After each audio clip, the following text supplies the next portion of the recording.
First of all, it breaks the vendor lock-in that most government agencies have been under for a number of years. It relieves them of the need, that is, if they're using good, high-quality open source, supported open source software, relieves them of the need to use proprietary operating systems, proprietary databases, proprietary applications and application servers. So that in and of itself is a major reason. Secondly, it allows them to reduce their cost of operations with respect to licensing and license maintenance. That's really important in today's environment of constrained budgets. The other thing is, and this is really important, especially in defense, quite frankly, it allows them to make changes to the software that they're using. Many DoD mission systems have been architected with open source software over the past few years, and they've been very agile in picking a bit of software from one project, libraries from another, and mashing these up to develop what they need. So the open source paradigm allows them to see what the software, what source code is, and go in and make changes to it, and become their own configuration control agent going forward. So the other maybe less visible and perhaps arguable point would be that there is a tremendous amount of innovation going on in the open source community, not only within government but also worldwide. So for the government to gain the benefit, I mean, we heard the president last night talking about the need to be a smarter government as opposed to a bigger government. Part of that being smarter means plugging yourself into what's happening in the most innovative and fresh ways, without damaging the quality of the software. And with open source, you know what's happening there.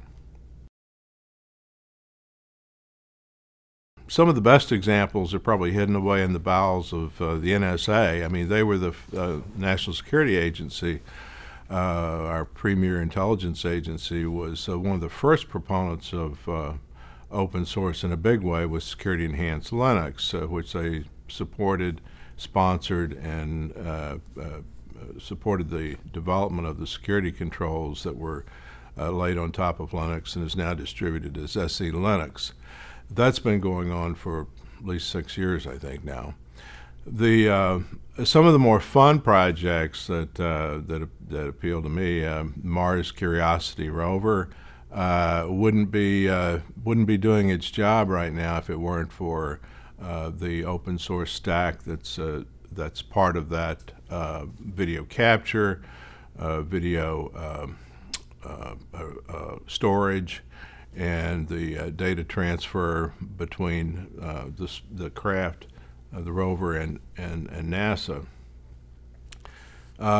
Some big projects that the viewers may have heard about include OpenStack, which is, as you may know, I mean, cloud computing is very big in government now.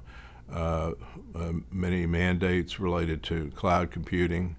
The OpenStack consortium actually started at NASA, and with Rackspace and NASA working together, it now includes over 150 companies that are working together to develop an infrastructure as a service cloud platform that will be and is open source. Many of the open source players, as well as hardware manufacturers, are involved in that.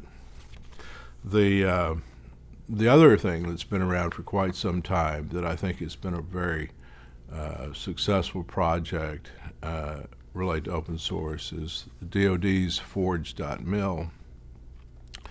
Forge.mil works within the enclave of DoD's software development processes as sort of a source forge for government and industry who are working together on projects including open source collaborations that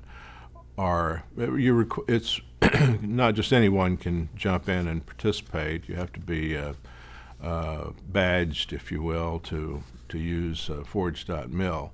But the concepts of open source, how it's managed, and the contributions to the open source community, if you will, have carried over in a very real way into something that's become very critical to the DoD's progress in maximizing their leverage of open source software.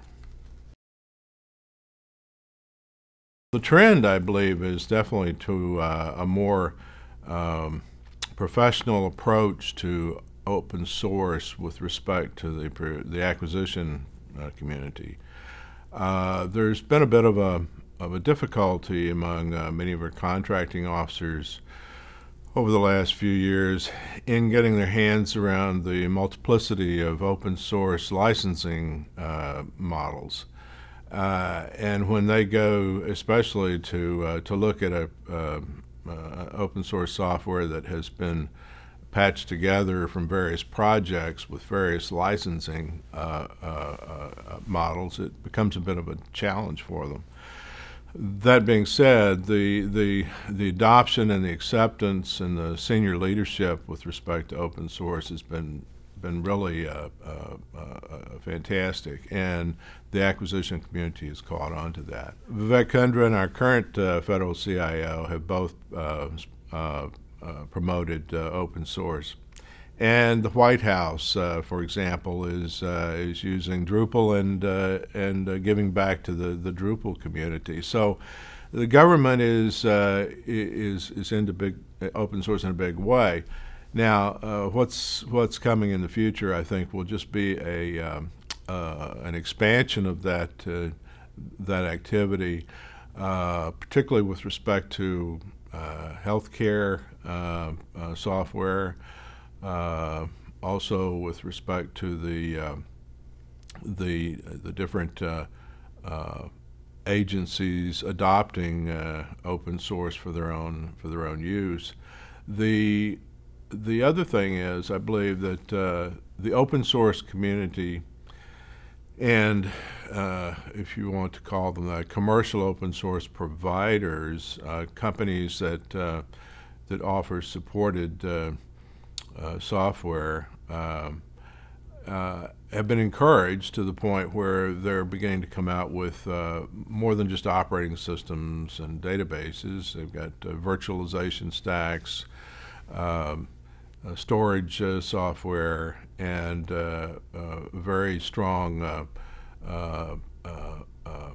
big data offerings that are becoming very important in the analytics of, for example, immigration control, the fraud and abuse detection within different areas of government that hand out funds to a large number of receivers where there's potential for fraud. My advice would be to be sure to draw a distinction in your own mind between open source that's freeware and perhaps community supported, and open source that is supported by a group of professionals that in fact do it for a living. Their last number I saw for SourceForge was over 300,000 open source projects. Many of these projects are excellent, and a lot of them fail, and that's fine. That's part of the open source journey. But when you are building a system, an IT system for your agency, you want to make sure that the software that you have that is underneath everything will be supported for its life cycle and not dependent on 2 or 3 individuals that may move on to bigger and better things and carry that knowledge with them. So it's really important to think about a software that has been developed with software assurance methodologies, is configuration managed as it goes through its life cycle, and has people that you can call to get support in a timely way.